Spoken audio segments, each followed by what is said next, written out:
Greetings and salutations, everyone. I hope everyone is still doing well, and welcome to tonight's night-ending bonus upload. Before we get into it, a couple links. As you know, I rely on Patreon, PayPal, channel membership, and the merch to help the channel to continue to grow and go.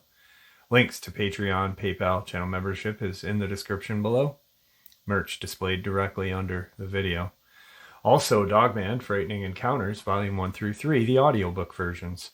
They were written and researched by Tom Lyons, narrated and produced by me, Jeff Nadolny.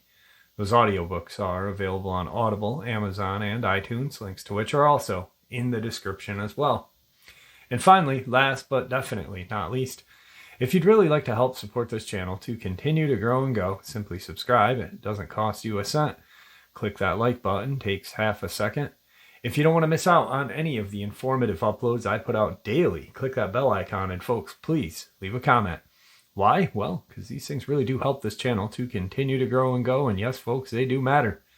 Now, everyone, I have taken far too much of your time. Let's jump into tonight's bonus, shall we? Alright guys, really quick, a new subscriber said, "Whoa, I just found Victor's uploads. Wow, can you point me to a direction of where I can find more?" And I said, hey, there's a playlist right in the main page of the channel. But what I'll do for you tonight is I will repost one of my favorite hunts that Victor ever did. It was his second hunt. Also, at the end of that hunt, I'm going to include a couple other terrifying encounters. Let's get into it. September 17th, 1985. Victor's second hunt, Devil's Lake, Baraboo, Wisconsin, 53913. I was called into the office and asked if I had enough rest and if I had completed all of my paperwork for my first case. I replied that I had it with me to turn in. I handed it over to the commander and he told me to have a seat while he read over the paperwork to see if any changes needed to be made. Just as soon as he said that, I questioned why there would need to be changes made. He tells me that sometimes agents word things in a way that they need to be changed to be better understood.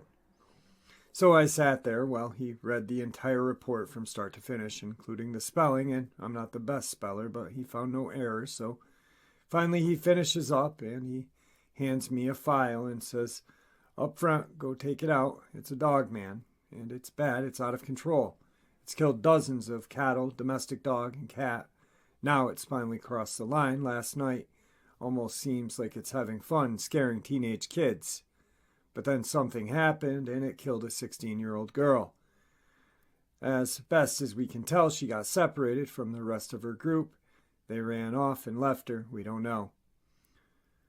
There are 3 more people for you to interview that were with the girl, and there are 4 farmers also that need to be talked with. So you will have plenty to interview, and it will be up to you who you call on. You will have to go by the coroner's office to view the body as they brought it out after they took photos of the scene and of the body. You can read up on the file as you fly out. There's a helicopter in the back waiting for you. All of the arrangements have been made. When you land, the sheriff's office will pick you up." So I grab my gear from my office, and the commander catches me in the hallway and tells me to be safe and happy hunting. I have all of my equipment with me. And Scott is retiring the next day. He tells me all I need to carry is my Colt, that I will not use the rest.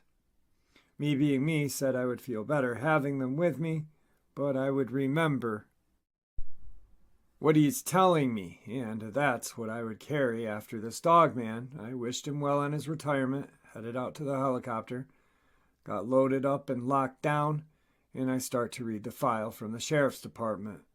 Not a whole lot to read about 7 cows dead on 4 different farms, and at least 12 dogs. 4 cats have gone missing with no sign of them to be found. According to the file, this has been going on now for almost a solid month, and nothing has been done to stop it from getting worse. The cattle are all eaten on, so that says the creature is hungry. so there must not be a lot of wild game in the area. The creature could be hurt and is catching what is easiest for it to catch and feed on. But I'm left asking myself, why did it attack a human like that? After it just ran the other group of kids like it did, what caused it to turn on just one person? Now I've read it twice and cannot get any more out of it, so I lean over and fall asleep. After a while, the pilot wakes me up and tells me we are getting ready to land and there are people on the ground waiting for me. As soon as we touch down, I am met by the sheriff and one of his understudies, and he is ordered to get my things. Me seeing he is unable to carry it all, I grab my double rifle case and let him get the rest. We put it in the trunk of the car and head to the coroner's office. He said we should get there before it closes. It's closed when we get there, and he asks how I want to handle this with viewing the body and conducting the interviews. I asked if he knew I was coming, and the sheriff answered yes. I said to get him back here so I could get that much taken care of today. He sent a car to his house and had him return, and you could tell he was not in a pleasant mood after having to return to work. He was very professional and asked if anyone needed to leave the room, as this was the worst thing he had ever seen in his entire life.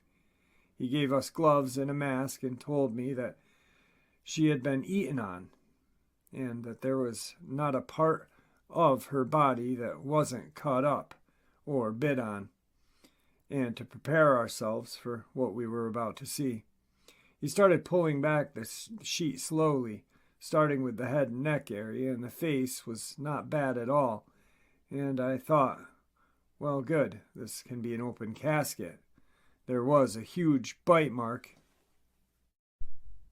on the rear of her neck that had broke her neck, so she died quickly and fast, as the coroner believed this to be the first wound. The sheriff and 2 deputies had stepped closer to get a better look, and were talking under their breath that she wasn't in bad shape. The coroner, hearing this, glances up at me and blinks an eye. Then he rips back the sheet off the rest of her body, or let's say what's left of it. The sheriff gasps at the sight, and his 2 deputies, one vomiting, the other having to leave the room. I stood back and took in what my eyes were seeing and the severity of it all. All the flesh was gone off of the torso front.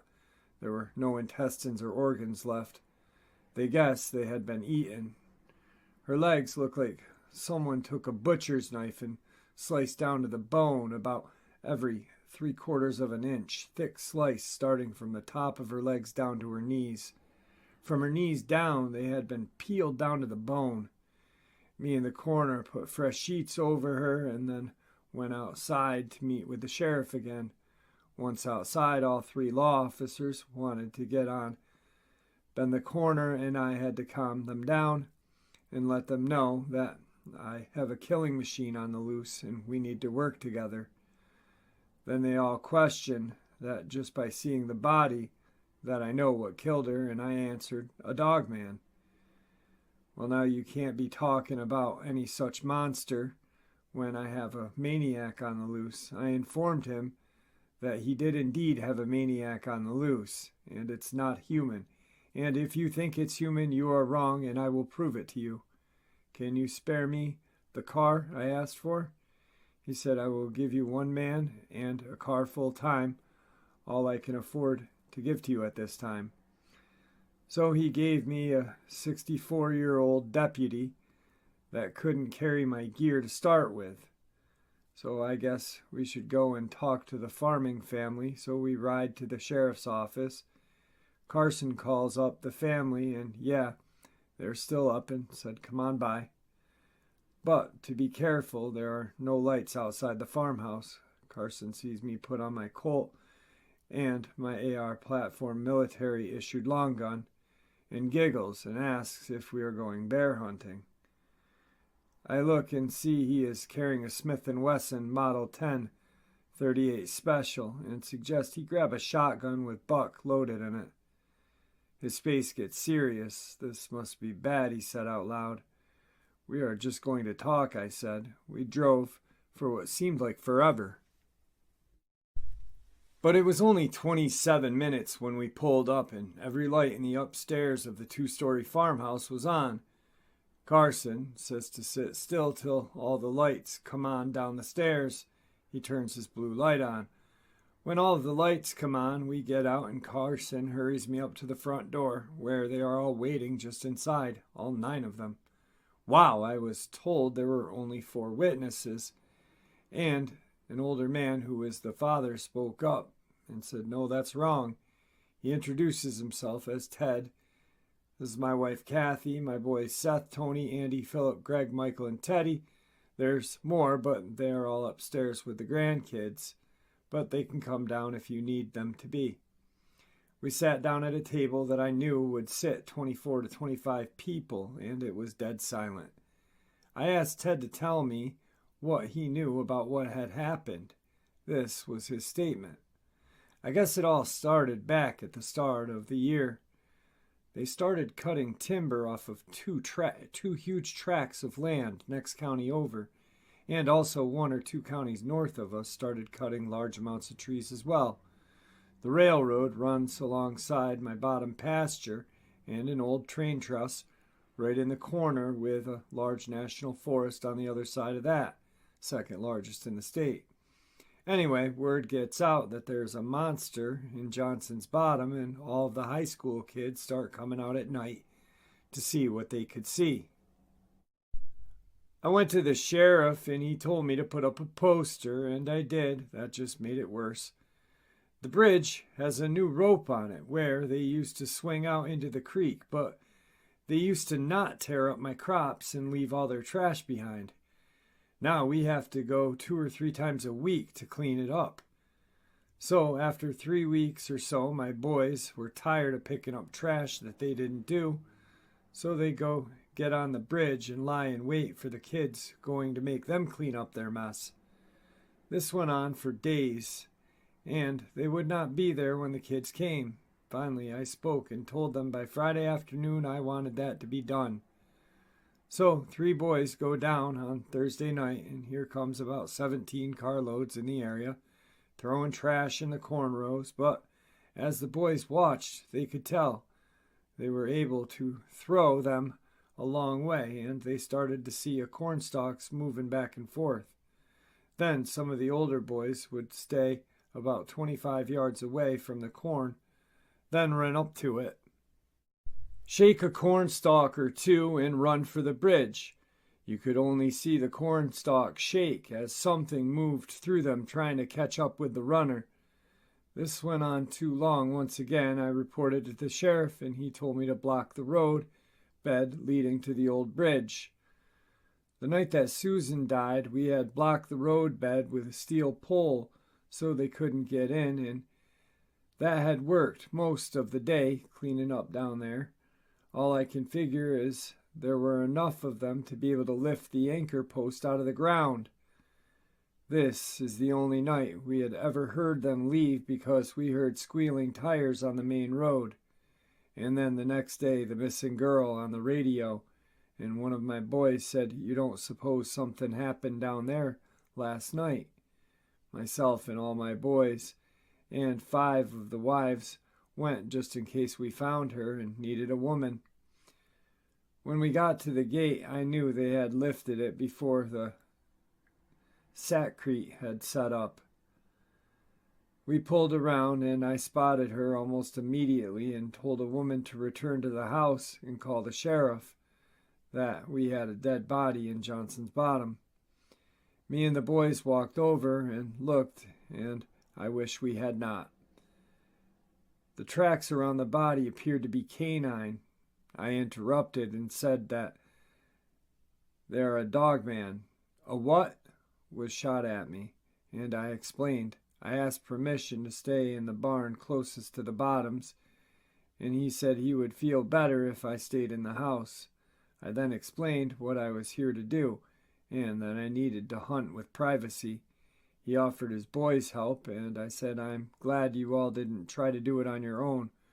So myself and 3 of his boys just rode down to the spot where they found the body. Then they dropped me off at the barn on the way back, maybe half a mile from the bridge.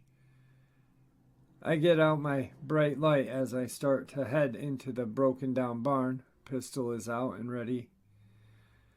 What I'm hoping for is that I will be standing in the middle of the barn just waiting for me to arrive. Boy, was I disappointed. Found me a clean, dry place, rolled out my bedroll. Early next morning, I guess 6:30, there's a noise trying to get in.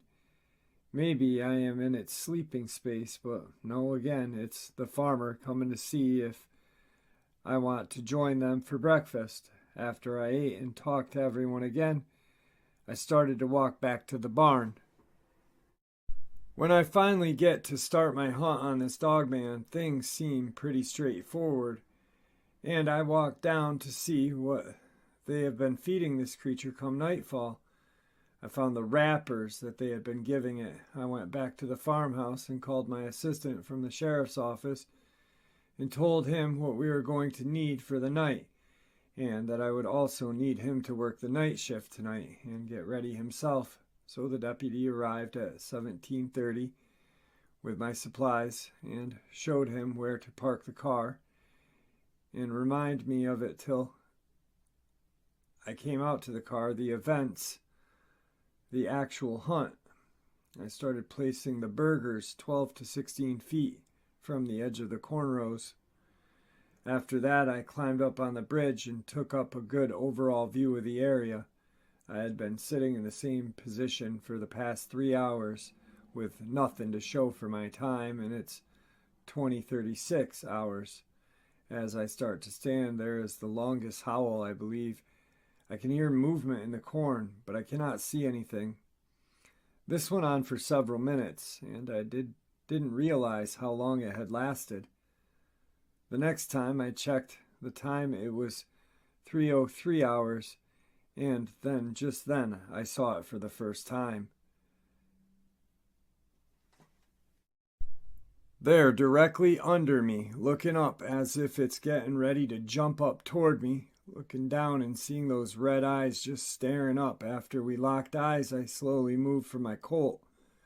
But he picked up on my slightest movement, and I guess I picked up on the danger. So I got down and tried to follow, and was able to for a long way.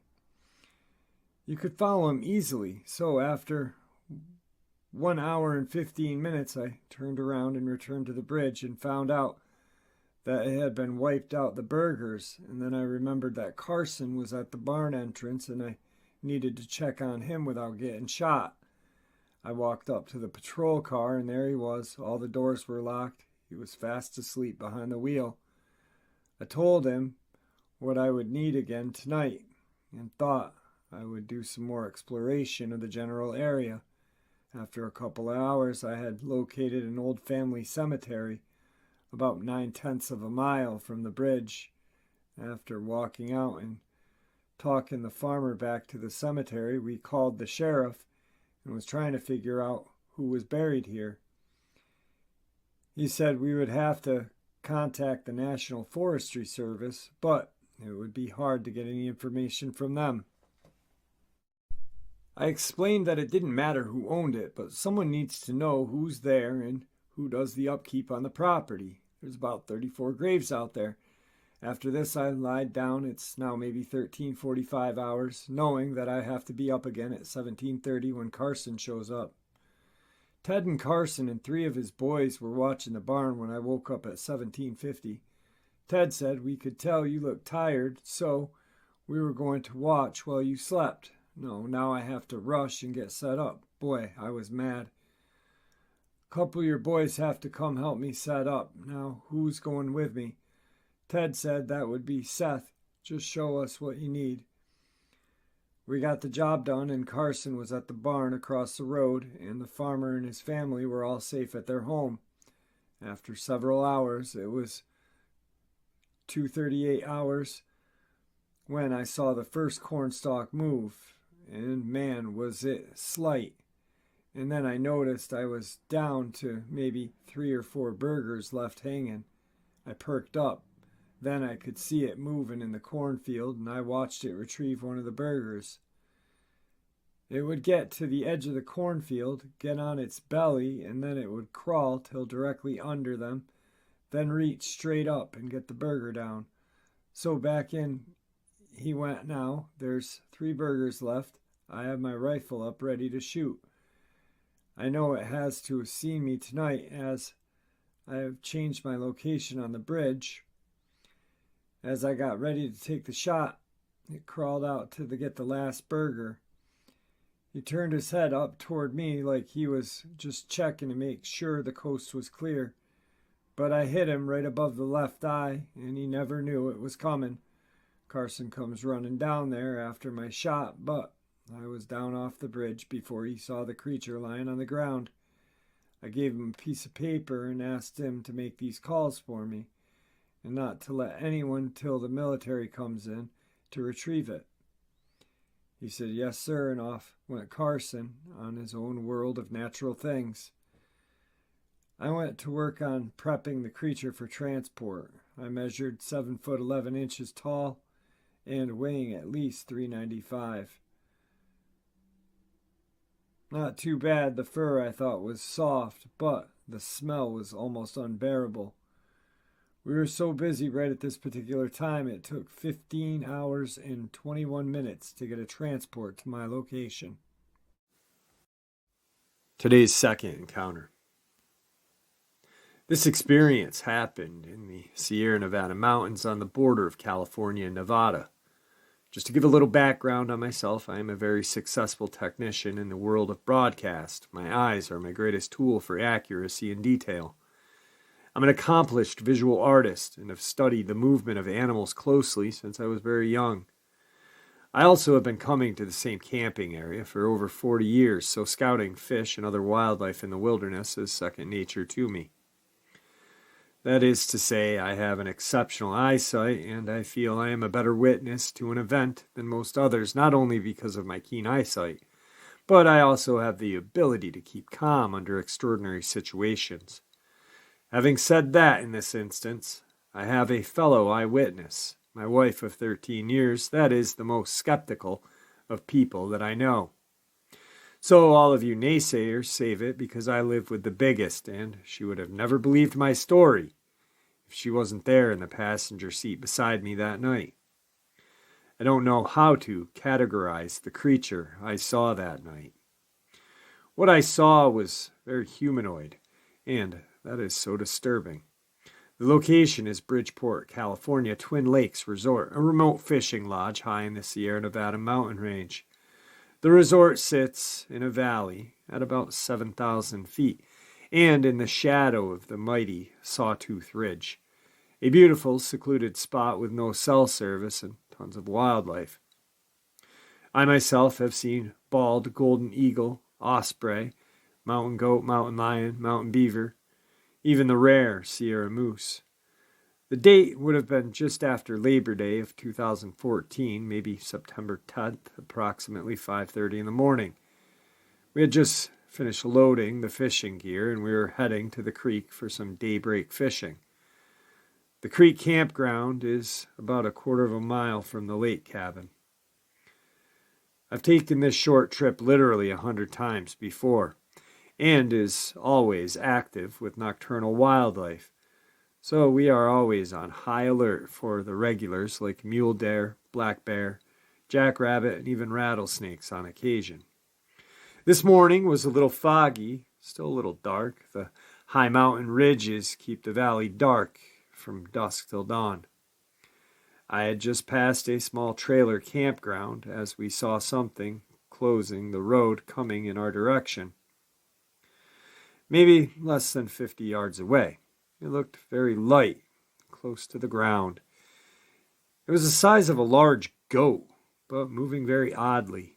I thought goat because quickly I remembered that there were sheep herders on this side of the mountain. But I haven't seen any of them for maybe 30 years. I take pride in being the first to see and identify wildlife, but this time I needed a second to figure out exactly what I was seeing. So I asked my wife in the front passenger seat, "What is that?"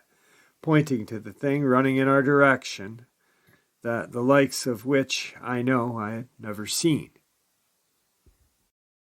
Beforehand, I was mostly confused because its limbs weren't bending or moving in the right way that a deer, bear, rabbit, cat are supposed to move. So my mind did an evaluation and spit out the answer. It's an escaped sheep or goat that had been sheared and is running for its life, so scared it didn't realize all its knees were broken and bent backwards, and not running on its hooves, feet at all. My wife could only say slowly because of disbelief, "What the hell?" Now, when my lights came across the creature, it was crossing the street, and we got the feeling we were totally surprised it. And as I turned on my high beams, as I am always ready to do with large animals on the road, it seemed to get very irritated as it turned its long human neck towards us, and almost shook its head as it gave us a glare, and started double timing along the road now in our direction. We're getting closer, but instead of being able to more positively ID this thing, I was only more confused, mostly because this thing's legs weren't broken at all. It was running on them like that, long, lean limbs. But it was crawling, creeping impossibly low to the ground, its torso no more than 5 inches from the ground, yet it was moving at a strangely incredible pace. I wondered first, with such long limbs, why is it so low, and not running on the bottom of its hooves or paws? Could it run so fast? How? The order of its feet landing was completely wrong as well, and if it was really trying to retreat quickly, it was not bounding or bouncing or swaying side to side. Its limbs moved in unison, like a crab or a spider. To be the most accurate, but without jumping to any conclusions, I would describe it as one of Giger alien creature. As fake-looking as it might be, there was no movement in its torso. Only the legs and arms propelled it quickly along. It appeared to me to be a puppet, maybe, moved by a marionette. Very bizarre. Maybe because I was so puzzled and troubled that I could not classify this animal, it kept me from flipping out. When we got close enough to see the facial features, I should describe the features that I saw clearly and up close. As mentioned, human-like torso, about 4 feet long, no tail. Human-like haunches. As we passed it, I saw it was not shaved at all. It was hairless and had pale skin. Its limbs were long, thin, very defined muscles and sinewy. Although it was crawling close to the ground, it had large, very human ape-like shoulders. I've only seen such shoulders on upright walking animals. It seemed to be running on its front knuckles or claws. Imagine a sloth, but foot-long fingers or claws. The neck was thin and long, holding a forward-gazing predator, not prey-type head. The skull had features close to human and ape than any canine, cat, rodent. The skull seemed to have heavy protruding eye ridge with a flat curve leading to the nasal opening that you could hardly see. This I remember looking for so that I could at least classify which animal family it came from. A goat snout or a cat or canine nose, nothing. Just 2 small openings, high up by the eyes. Then even stranger, the mouth. There was no long snout. This was a tight-lipped human mouth with a large chin. That almost seemed to grin, but somehow I knew that it was not a friendly grin. Almost evil, but how would an animal have an evil grin, right? If that wasn't enough to freak us out, then came the eyes. So at first sight, my headlights lit this weird thing up, and as with all nocturnal animals, the first noticeable thing is always the reflection of the eyes in the car light.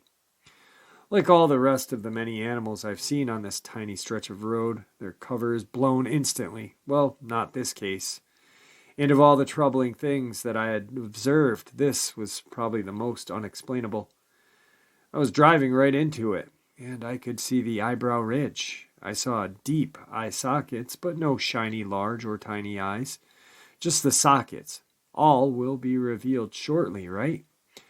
As I was sure to peer deep into whatever animal it was eyes as we came within 15 feet of it. Well, when the moment of truth came, and my wife and I were horrified, when all we saw were deep red eye sockets, like the thing had no eyes, or there was red membrane over them, something like a blind cave creature. Well, I was about to drive off the road and tried to track the thing, but something told me I was better off just watching it run in the cloud of dust. The friggin' thing turned its head to look at us, was grinning, all with its red eye sockets, and it just zips away, never breaking its creepy crawl. So that's my sighting. I've never heard or saw this thing again, and I have no idea what it was. Nothing adds up. I really feel I was not supposed to see this thing. People like to say maybe it was an experiment gone wrong or a mutated, deformed animal, but what I have to say to that is this thing was not sick or dying. It was strong, aware, fast, and would kick the ass of whatever would mess with it. So if this were a real cryptid, someone else must have seen it. Hell, it was by campsites. What would it be doing so close to humans if it depended on seclusion for survival? Nothing adds up. Was it some kind of interdimensional creature that I just got lucky and saw as it slipped in and then out back to its home? This thing really looked like a monster. I believe it would be called a demon by most other people if they saw it because it was so strange looking.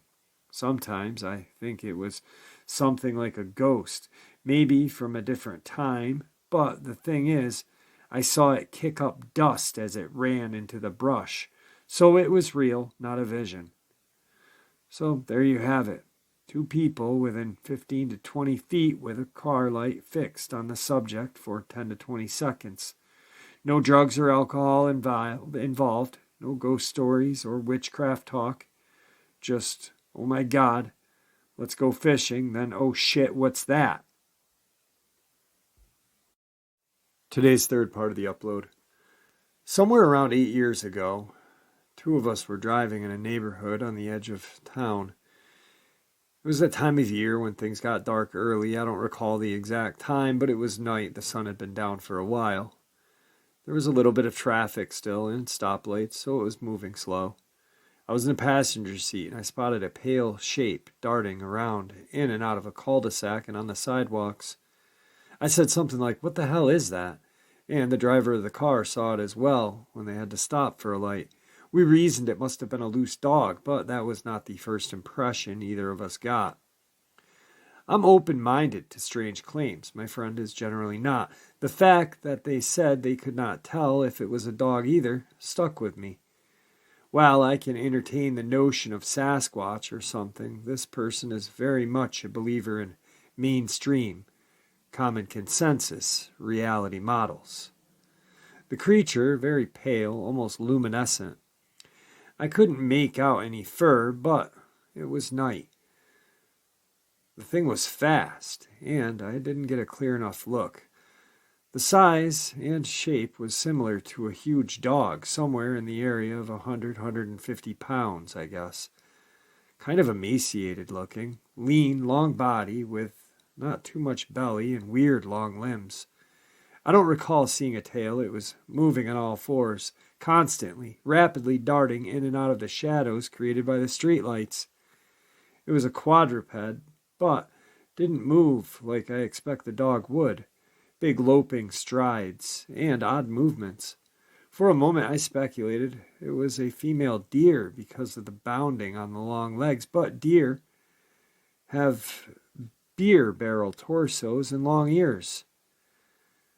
I would not expect a starving stray to have the energy to be moving that quickly, but it could have been in a panic. A few times it slowed down enough as we were moving forward to get a better look.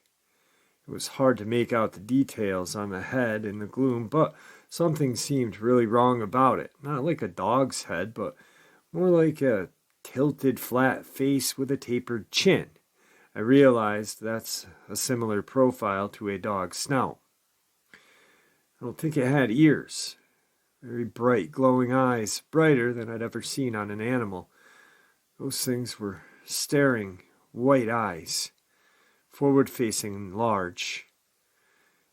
I could see videos and pictures of animals with eyes that glow that bright, but videos are not the same as our eyes. They perceive light differently than equipment will capture. I don't remember seeing eyes glow nearly that bright on a dog before either. And usually dogs look like dogs from the front. Where we were, it's the suburbs of western Washington state. There's a small creek, a strip of woods behind the cul-de-sac, and multiple trails throughout the neighborhood. There's a large cemetery about a mile away. Multiple large parks, wilderness areas within walking distance.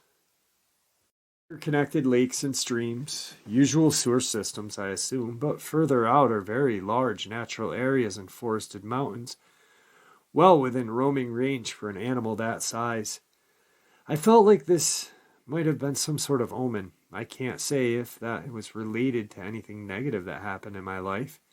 I felt a little haunted emotionally, creeped out.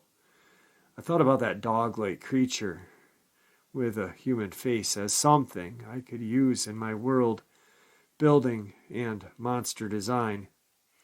I know this is an old memory, and I could not really get a clear look, but this experience was so unsettling and unusual that it stayed with me, coming across sketches and even a possible fake photo that were very close to my memory prompted me to share this. I get things wrong from time to time, but I do not fabricate. Now, this could have been an emaciated, white, stray dog with unusual glowing eyes and bizarre movements that was huge. I'll freely admit it. It's weird that, based on seeing it, I would add a dog-like monster with a human-like face to my menagerie. It's weird that someone with a mainstream worldview agreed that something was off and we were both creeped out. Normally, I'm not asking, what was that thing years later?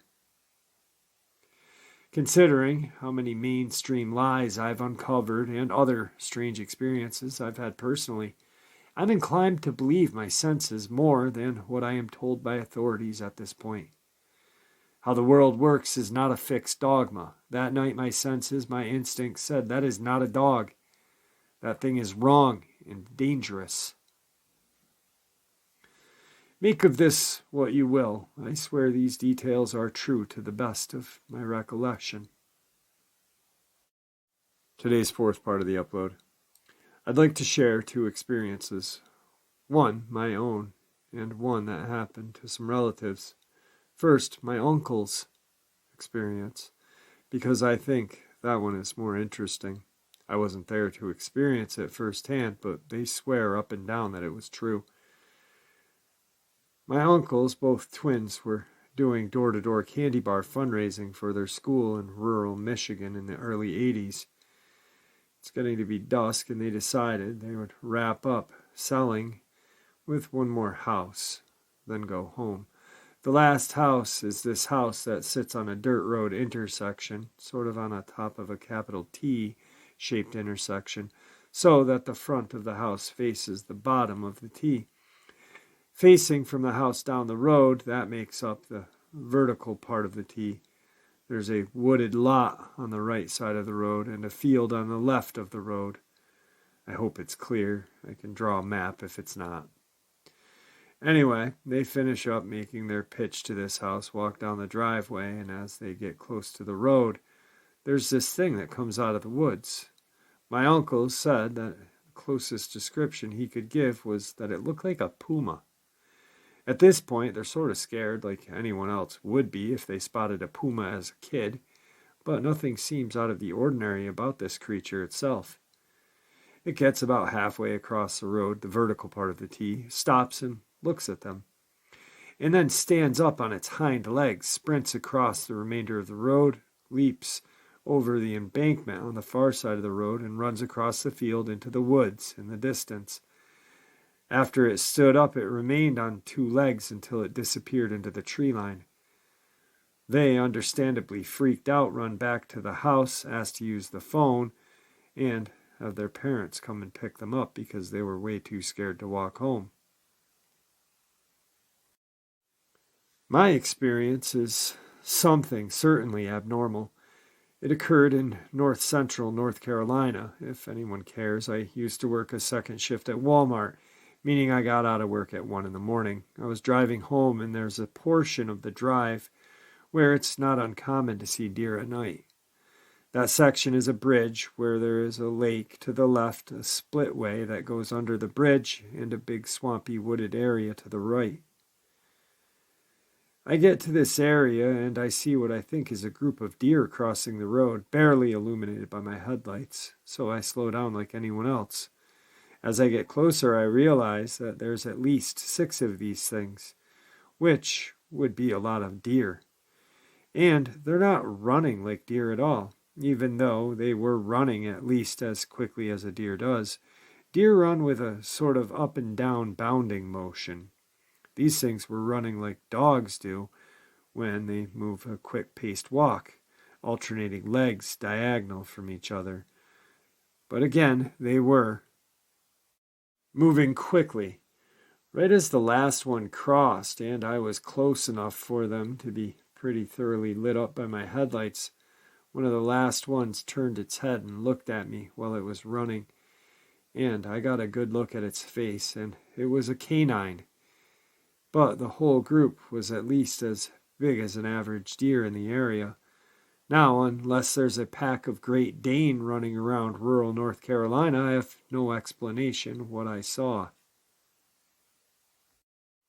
Today's final encounter. I lived on a dairy farm, and across a couple of the hills were 2 boys who were 6 years apart, the same age as my sons.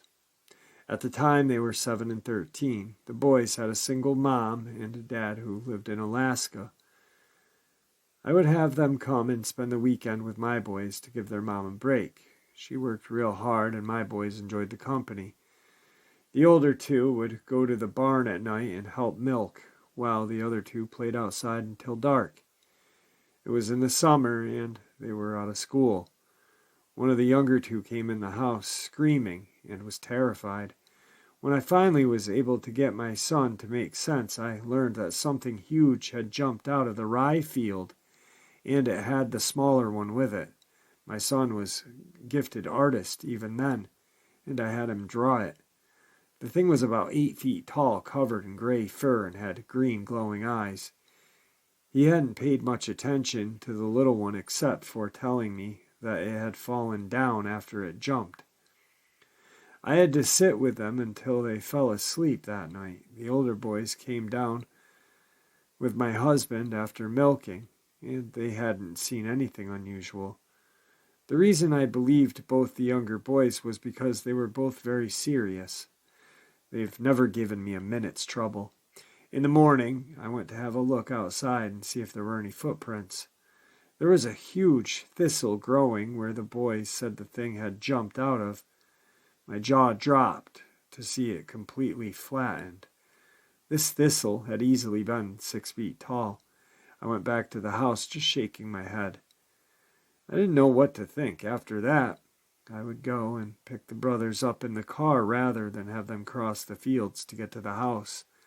I knew the kids had seen something, but I didn't know what it was. I just felt very uneasy. Next weekend, I'll be damned if the same thing doesn't happen again. The older boys were at the barn, and the kids came running screaming. This time, my younger son told me that he wanted to eat them.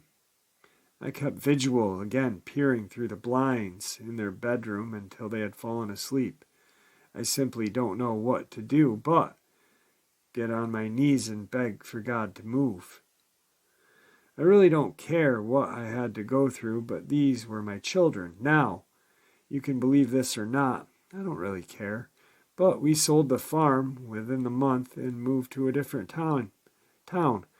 Prior to that, there were no more sleepovers because I was responsible for those kids and I simply didn't want any harm to come to them. I kept my youngest very close to my side until we did move. All right, folks, I hope you all enjoyed this night ending bonus upload as much as I enjoyed sharing it with you. Guys, I truly appreciate your support.